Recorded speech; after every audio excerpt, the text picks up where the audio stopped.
Oi guys, this is my presentasi. 3, 2, 1, go. Hello guys, assalamualaikum warahmatullahi wabarakatuh. In here I want to share about my proposal art. The tema is sejarah tari. Nah, in here, in daftar isi, there are 5 points. Yang pertama, asal-usul dan sejarah tari saman. Kedua, makna tari saman.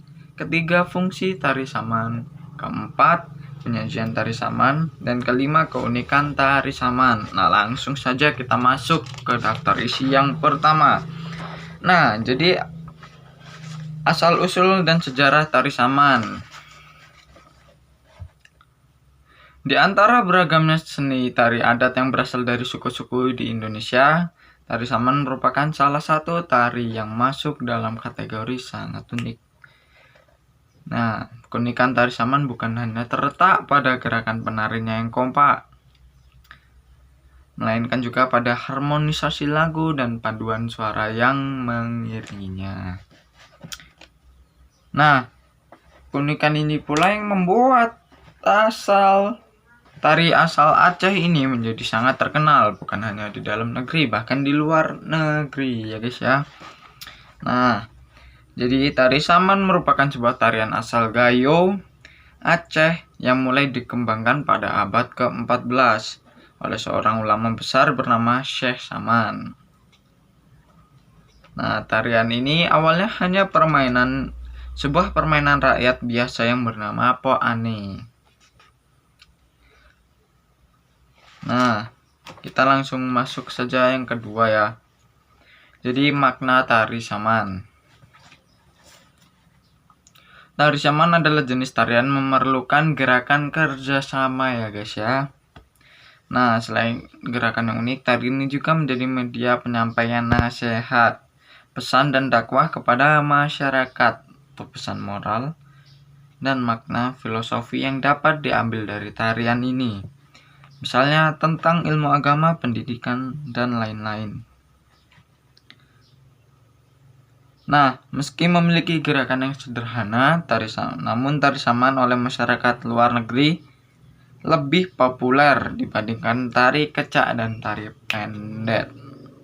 Mengapa? Karena ya dalam tariannya tuh gimana sih? Makna tari saman tuh ya sampai gitu ke penontonnya gitu. Nah, lanjut. Yang ketiga, fungsi tari saman. Nah, jadi tari ini tidak hanya dipentaskan di Aceh ya, melainkan juga di luar negeri. Banyak festival yang sudah diikuti oleh tari saman. Nah, di sini fungsi sebagai tarian adat juga berguna sebagai sarana hiburan dan perlombaan. Tari saman juga menjadi magnet yang mendatangkan wisatawan ke Aceh. Langsung saja yang keempat, penyajian tari saman. Jadi sebelum tari saman dilakukan, terlebih dahulu tampil seorang pemuka adat yang memberikan mukdimah atau pembukaan. Pemuka adat tersebut merupakan perwakilan masyarakat setempat yang akan menyampaikan nasihat baik kepada para penonton.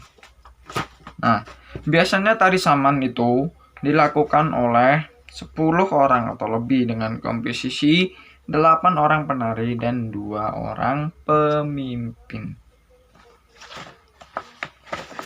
Nah, gerakan tarian ini tidak dapat dilepaskan dari kombinasi gerakan syair yang kental dengan unsur tradisional. Langsung saja kita masuk ke poin yang kelima ya guys ya, yaitu keunikan tari saman. Yang pertama itu dari gerakan tangan. Jadi tari saman itu dilakukan tanpa iringan alat musik ya, sehingga untuk mengatur tempo dan irama tarian digunakan suara-suara yang dihasilkan oleh tepukan tangan. Yang kedua, penari pria dan wanita. Yang ketiga, formasi tari saman. Nah, jadi tarian saman ditarikan dalam jumlah ganjil, biasanya berjumlah 17.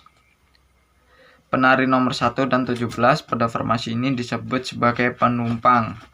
Kemudian nomor 2 hingga 7 serta nomor 11 hingga 16 disebut penyepit. Sedangkan penari nomor 8 dan 10 disebut sebagai pengapir dan penari. Penari nomor 9 itu disebut sebagai pengangkat. Nah, langsung saja nomor 4 itu harmonisasi dan keserasian. Nomor 5 sebagai media dakwah. Yang keenam, kostum tari saman.